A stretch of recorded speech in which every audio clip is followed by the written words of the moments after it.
You're listening to the One Take Wonder podcast with the Hot Weird Girl, and I'm the Hot Weird Girl in question, Alexia. I'm so glad that you're here. New episodes come out every Monday, 7:30 Eastern Standard Time. One thing that really helps this podcast is leaving your honest feedback, whether that's 5 stars on Apple Music, Spotify, or whatever platform you tune into. Leaving a written review if possible, but most importantly, reaching out to me directly at Hot Weird Girl, that's girl with the 0 instead of an I, and letting me know what new ideas you have for the podcast, something you'd like to expand on more, or even just a funny, silly thing that you'd like me to address. Let's get into the episode, but not without me saying thank you so much for tuning in. Here we go. I'm back, and I missed you as much as you missed me. I did need that time. I'm not going to lie to you. That car accident was deeply traumatizing, and I couldn't do it. And I appreciate the well wishes, and I appreciate people reaching out and affirming you can take as much time as you want. I think 2 weeks was the perfect amount of time to work through that and process that. My car is still totaled, but I'm getting my car back, and I have a rental, and I'm not going to drive on highways, I don't know, for the next foreseeable future.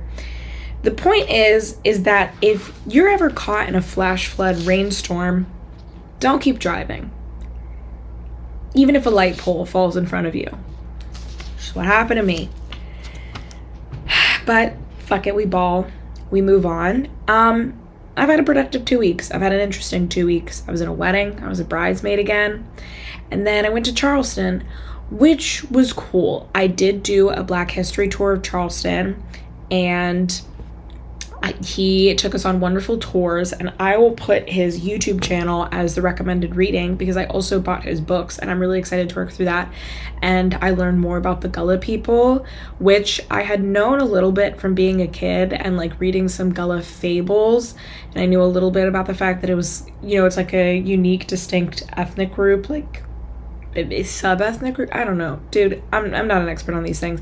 The point is that it was very fascinating and interesting, and I loved the history and the culture, and the food was really good. The best food that I ate, though, unfortunately, was served to me at a place where they had these little celebrity plaques. One of them was Michael Phelps ate here, and mine was Strom Thurmond ate here. And if you don't know who Strom Thurmond is, you definitely know the quote, segregation today, segregation tomorrow, segregation forever. I didn't love that. I also didn't love that we were in a park and I saw a plaque of George Washington, and I'm obsessed with George Washington because he was here, there, he was everywhere. And then next to it was the grave of a Confederate, and it had flags, and I was like, okay. And that was my last day there, and I was like, y'all can take me back up north. This was fun. Would I go back to Charleston? Yeah. It was very beautiful architecture. And again, I really enjoyed the tour, and I also met this very nice woman, and I commissioned one of the Sweetgrass Baskets. Now I'm gonna have a giant Sweetgrass Basket shipped to my house. I think it's very cool. Did you know that the Gullah people, where they were kidnapped from in Africa, they were rice, they grew rice, and then they were brought here. And when they were enslaved, they continued that practice using the materials that they have here to weave these baskets as part of grass harvesting. And the Gullah language is still preserved, which was really cool. I did not know. And then also apparently it's in no danger of dying out, which was really cool to learn. And men and women weave these baskets, although, as the very kind woman explained to me, mostly now it's women. And then they last forever.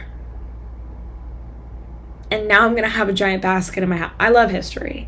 I love a tour. I love an experience, Anyway, all of that to say, clearly, as you can tell by my voice, I'm in much better spirits. And I thought, as I return, somebody asked me a really interesting question a few weeks ago. And it was, I've been making TikToks for 5 years.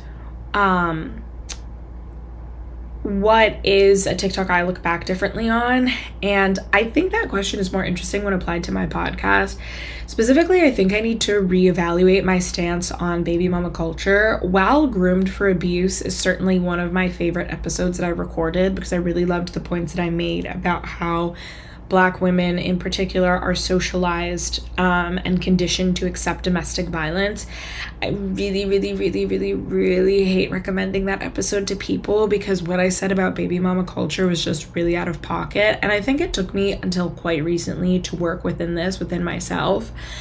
I don't call myself a leftist online because I think that's quite obnoxious, and it also can sort of drag you into like chronically online wars where like people will try to, you know, like whip out their dick and talk about theory with you, and it's like you don't even volunteer in real life, like what, you know what I mean? But if I had to describe, like if I had to put my political views on a spectrum, yes, I would describe myself as a leftist, right? Like I fundamentally believe in like empathy, and I want the best for people because people deserve a humane quality of life. Poverty is indignant to the human condition. Capitalism like necessitates suffering of the lowest classes. I fundamentally hate that, right? And I also believe in like grace and I guess to sort of bring this on to like drug addiction and people who struggle with substance abuse. I don't really care whether someone, you know, struggled with substance abuse because they had a hard life, which is oftentimes the case, or that, you know, they got addicted to heroin because they just thought it'd be fun to try a perk 30. Like, I still fundamentally believe that the way to provide assistance is not, you know, jail or prison or being incarcerated, but providing like medical care, rehabilitation services, and in the interim, in the chance that they don't seek sobriety, harm reduction methods, including like Narcan and better medical care, right? And so then it very much confused me that I would have these very hostile attitudes to baby mothers, like the idea that they didn't do things properly. And if you're like, what does that have to do with drug addiction? Just like walk with me here. I don't have to explain this to you guys. You know that we're always going to circle it back, right? When I started that Groomed for Abuse episode, I said, look, I'm not talking about people who are like stupid and they're like, you know, baby mama number 5 and blah, blah, blah, blah. And that was so cunty and not in the good way, for no reason, because why is a woman having a child in a situation that I personally don't approve of? Like, why do I feel like I have the right to condemn her to a bad life or wish her like accountability, which is really just a way of saying like, I think you should suffer forever. And that's so out of line with my political principles, right? Like, I feel like it's so out of line with everything I believe in, because in so many podcast episodes I've talked about the fact that like patriarchy socializes you to be stupid, right? Like the patriarchy could not function if we had educated class, like if the subjugated class was educated, right? Not just in the traditional sense, but also in the sense of like believing that you are a person, believing in autonomy, believing that you matter as much as your oppressor. And so how can I look at all these factors, at all the ways since the womb that women are conditioned to acquiesce to men, to want to give men everything, to believe that their highest purpose is motherhood and, you know, being a wife or being seriously partnered with a man, and then also see a woman who has clearly tried to chase that like prize,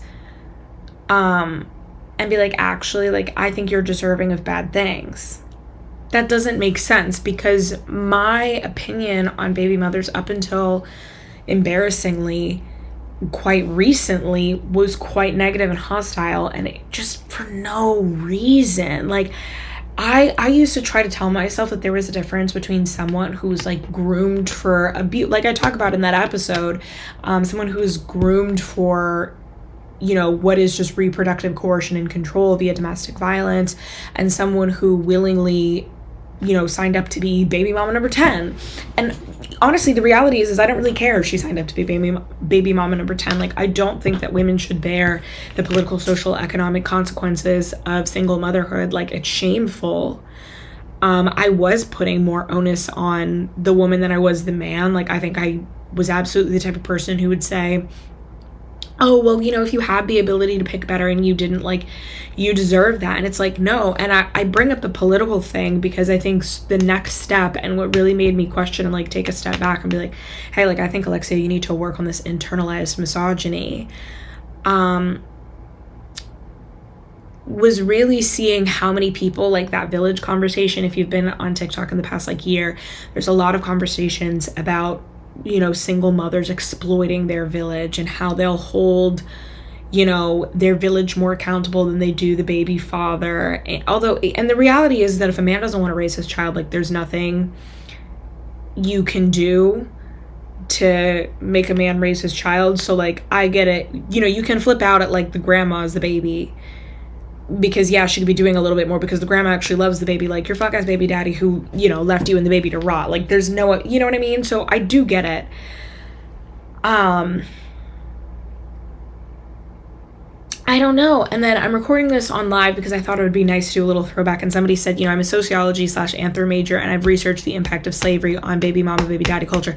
That's a crazy thing. So have I. Like, I very much have taken the college courses about the long-term impacts of, like, slavery on the Black family, and can also, and I made a TikTok about it, talking about how, like, gender imbalance, which is, to sum it up quickly, gender imbalance is a phenomena that refers to heterosexual dating whenever the genders are imbalanced. So in situations where there are more women than men essentially get to become choosier because they know that they have the wider selection of partners, and that typically manifests as, delaying settlement, having multiple partners, dictating the terms of monogamy or non-monogamy, as is often the case. And this happened worldwide, but it manifested in the Black community.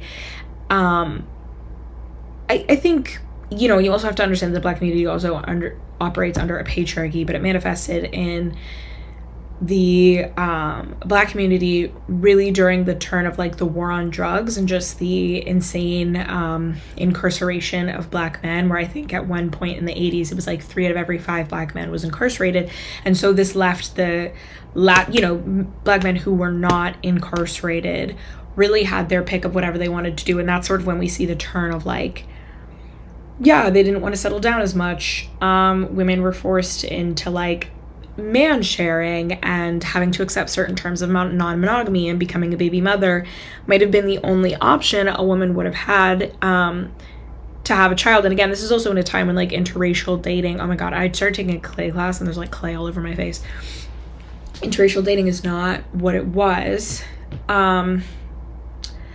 It's crazy that I could know all of those things and still stubbornly insist on this really toxic ideology. And again, going back to the point that I was trying to make before I interrupted myself, God, so rude, is it's always people talking about the village and, like, yeah, I'm not going to support them, and, like, now they're on benefits and blah blah blah, and they're using up the system. And then I'm like, wait, I don't actually care that someone's on benefits. As long as I'm privileged enough to make a comfortable amount of money, to be comfortable, to know that I'm blessed enough to, like, travel and to have all my material needs met, and for money to not be an issue, I absolutely owe that same comfort to my community, and I'm very happy to do my part in paying taxes, and I think we should be taxed more, which I can't believe is controversial. And I do think it's my duty to, like, donate to food pantries, not the leftover food, but, like, I can afford to go grocery shopping and donate something to pantries. I can afford to, not sell clothes on Depop and try to give them to, like, mutual aid, try to avoid places like Goodwill and stuff like that, like, try to give them to, like, mutual aid or domestic violence shelters, you know what I mean? So no, I don't hate the idea at all of, like, a single mom getting on Snap or Wick. Actually, I fucking hate the idea that because a child is born into a certain circumstance, they're doomed to remain in a certain socioeconomic class and have a terrible way of life. I believe, especially in situations where, like, the parents may not be competent, that our social services should catch them, right? Like, your parents not being prepared for parenthood shouldn't mean that you suffer in a school system that is wholly intentionally inequipped to provide you a comprehensive education.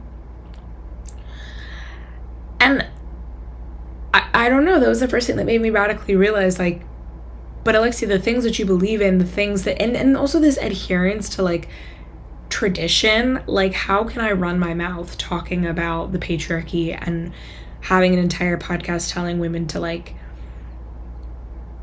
you know, toss the patriarchy, reject it, and then also put so much stock into, like, women who did it right. And I think it was coming from a place of superiority because I'm in a healthy monogamous relationship that I know is, you know, heading towards marriage. Not to put too much of my business out there, but, like, you know, some rings have been designed. And then it was like, so it's because someone didn't do it my way,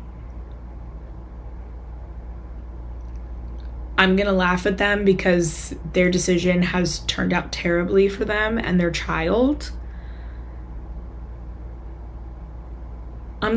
In no other situation would I believe that someone's bad decision, and when I say bad decision, I mean a decision that has really only hurt them and their family, is something that's deserving of mockery. I'm sure there are plenty of episodes, in the almost 100 episodes that I've done, I'm sure there are plenty of episodes where in any other situation, but when I'm talking about baby mothers and, like, let's just be blunt, Black single motherhood, because that's always who I was condemning, I would hate the idea of turning my nose up at them, but then somehow I think that's justified on women who look like me and sound like me because they didn't do it my way, a way which is also very deeply rooted in white supremacy. It was just fucked up. And I don't know, I'm extremely embarrassed about that episode. I'm kind of, actually, I can do that. I'm going to take it to, I can edit the sound on SoundCloud, and I think going forward, I'd just like to edit that part out. Because on one hand, I think it's, like, there are other episodes that I disagree with, but because on one hand, I think it's, you know, interesting that I plan on doing this podcast for years and years and years, and so it would be cool to, like, sort of document in real time myself growing, but at the same time, like, I really put some, like, foul, negative shit out in the world for no reason.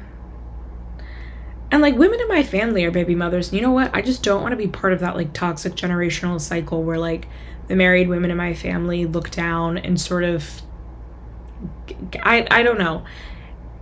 It was a very sobering realization to realize that for as much as I preached I couldn't walk it like I talked it, not grammatically correct or whatever, yeah, that was a huge mistake. I regret that very deeply. It's not something that I would advocate for now, and I've felt that way for a while, but I just kind of wanted to put a public statement, because I hate that. And then I feel like I finally was kind of able to articulate what I was talking about, because seeing the reaction to Naomi Osaka. Naomi Osaka is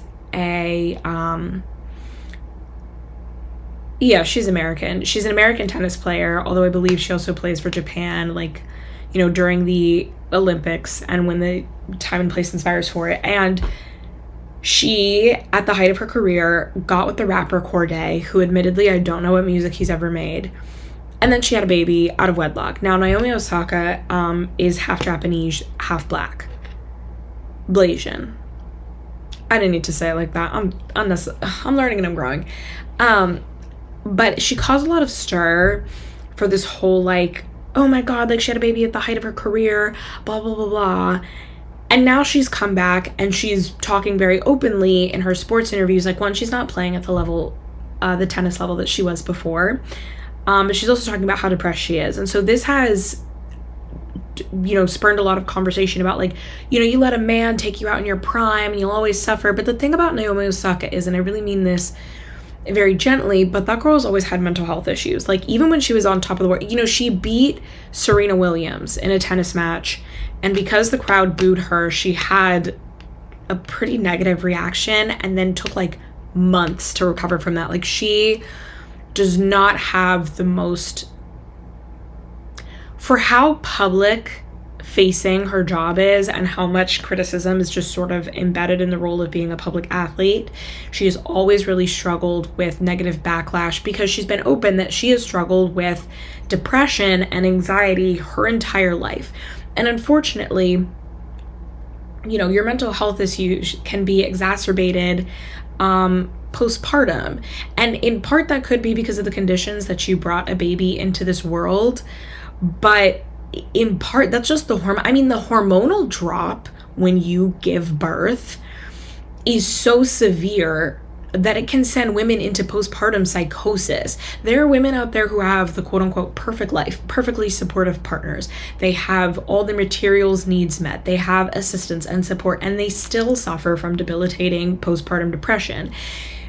I think that people have gotten it misconstrued where they talk about postpartum depression and they think it's like, oh, it's because you didn't make a good choice. And like all mental health issues, mental health doesn't discriminate, and it can happen to anyone. And while your life circumstances can obviously be a contributing factor, the reality is the complex myriad of reasons that would cause someone to suffer from postpartum depression or just struggle with their mental health after having a baby are beyond those that can be addressed by someone like me, who's not a mental health practitioner. But also it can't be so succinctly wrapped up in like a 1 or 2 minute statement. But I bring all of that up and I give that context to say that people so steadfastly want her very public mental health issues to be about Corday and her daughter, and they probably are not, right? The other thing is her sister made an Instagram post last year accusing her father of emotional abuse against herself and her mother. Now, the Instagram post was deleted. Naomi Osaka has never really covered it. And then if you look at some of the coverage of it, like it was covered in some low-level tennis magazines, but she's never addressed the situation. Her sister has never addressed the situation. Neither have her parents. So whether or not there's, credibility to those allegations, I want to, pay respect to the possibility that her father is abusive, but perhaps there's just some, stressful family dynamics at play. Either way, those things, like if her father is actually abusive, as many parents of very young, talented athletes are, that's probably another prevalent factor beyond a baby daddy that by all means is very involved and very loving in her child's life. Like, especially given the context that, as someone in the chat pointed out, she has a documentary where she's trained by her dad, and if that person was abusing her for her entire life, that has a situation. And I don't think anybody's had anything negative to say about Corday. He's very involved in his daughter's life. She only speaks positively of her daughter, but people so badly want the entirety of her story and her downfall, quote unquote downfall, to be about the fact that she didn't approach motherhood in the way that people wanted her to. And it's like, that's just probably not it. And then there's also like a glee, like even with Halle Bailey, right? I don't know, was getting pregnant by DDG nuts. Yeah, but one, that was probably just reproductive abuse and control. And then two, I don't know, she did think that like having his baby would make her more special. Of course, I have sympathy for the fact that he put his hands on her. Actually, I don't think, like, again, in no other situation would I look at a domestic violence survivor and be like, well, how did you contribute? But somehow I'm supposed to put that aside, and that ideology that I believed in, whether I wanted to admit it to myself or not, there were caveats to the sympathy that I was willing to extend to other Black women because of their marital status. And that's so, that's so embarrassing. That's so embarrassing. That's so fucked up. And it was really easy to hold that prejudice because we don't even check that in each other. We're taught that, and I think I was still kind of holding on to that prejudice that like, oh, I'm, one of the better ones, blah, blah, blah, blah. So it's something that I've had to unpack. It's something that I'm sharing with you. One, because I'm not willing to say like, I can be wrong. But two, because I suspect that a large amount of my listeners also might not realize the contradictory nature of their beliefs. And I like to think that I was always going to get to this place, especially because I've talked about that like mean girl ideology and all the people who insist that like, because you didn't have the privilege of understanding and unpacking patriarchy the way I did, like I'm going to laugh at you because you are now suffering under some umbrella of like patriarchal abuse. And so, I think I was always going to get here, but embarrassing about how loud and public I was about it for a long time. And so if you have the same political beliefs as me, if you see yourself as someone who cares about others, and I'm not trying to sit up here like I'm a saint, right? Like, I know I'm mean and can say mean things about people and do admittedly love talking shit, and I would never I would never make fun of someone's appearance unprovoked. But if provoked, if they were like a terrible person or like racist, then yeah, absolutely. Fair game, actually. Pray for those situations. So I'm not going to sit here and pretend like I'm Mother Teresa, but I am saying that if you are like me, if you do see yourself as very far left and you see yourself as, passionate about uplifting women and improving the lives of women, and you also believe that Black single mothers, because again, let's just be blunt about who we've always been talking about, you gotta fix that. Fix it with me, And that's not even getting into the other factors of like, given how passionate that I think most leftists are about like really the impact of poverty and generational trauma, and it's just like, and what being a product of your environment can look like, it's like, damn, you're kind of in a privileged position if you're able to look at marriage as something that's attainable for you because it meant that it's something you saw in your environment. And that's also assuming that like marriage is the right way. I think I understand the world a little better now that I'm getting older and realizing, because I think 4 years ago, if I had seen a TikTok that I saw today about like, I didn't put my baby daddy on the birth certificate, I would be like, oh my God, why? And I was like, you know what? I absolutely understand why you wouldn't put that man on the birth certificate. First of all, you'll be able to get your kid a passport. Second of all, he might be fucking crazy. Good thing you have no legal ties to him, and good thing he can't assert like a legal tie over that baby. I mean, granted, you could always petition for paternity, but neither here nor there. The point is that it was a long-held contradiction. It's one that I think I'm glad to work out. I am both excited and terrified to find out what else I've been holding on to that is a symptom of growing up churchy. Perhaps Jack and Jill adjacent. I was never in that club, by the way. My mom thought it was very weird, but you know what I mean. Someone put in the chat, would it be reasonable to say that having children with these men affected them negatively and sympathize? Yeah, I don't know. The older I get, the more I'm recognizing that, like, so much of life is not within our control. And I used to think that, like, okay, bad things can randomly happen, but there's still a lot you can control. And the reality is like, we're not all born on equal playing fields. We're not all born with equal knowledge or access. And I just think I'm not interested in continuously punching down on people simply because they didn't make the choices that I would make, and because they may not have the privilege or the access. And even for the most, like, would get hate comments on the Shade Room, sort of egregious, like, I had this man's 60th baby and he doesn't take care of any of them, but I know my pussy pops severely and I think that's going to keep him around situation. Now I would still extend her grace and still fight for the social services so that her and her child can do the best. And I still wouldn't run my mouth to talk about her because I just don't think that my self-worth should be based on punching down on people. Other episodes I disagreed with? The one about porn. Oh, but we have to unpack that another day. Thank you in advance for welcoming me back. Again, I appreciate all the well wishes. It truly means a lot to me. Yeah, I really needed it. It was a very scary time. But I am not controlled by my fear of cars. I am still controlled by my fear of birds. And also, on that note, I'll leave you with a question. Have you noticed that squirrels are becoming more aggressive? I just feel like they don't fear people. Like, that Rick and Morty episode, like Morty's Mind Blowers, where Morty, like Rick they have to fucking switch universes because the squirrels are sentient and they actually like control everything politically.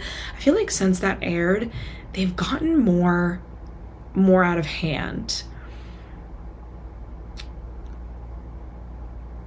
Like today, I was walking to my car after work and they were just posted up at my car.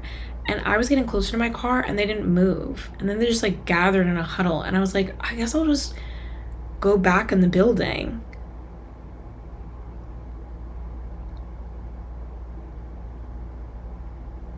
And I know it's like you're the human being in this situation, but what do they know? Anyway, if I don't have an episode next week, it's because they killed me, and you know who did it. Hashtag truth to power. Hashtag speak the truth. Hashtag let's all start murking squirrels. Love you. Bye.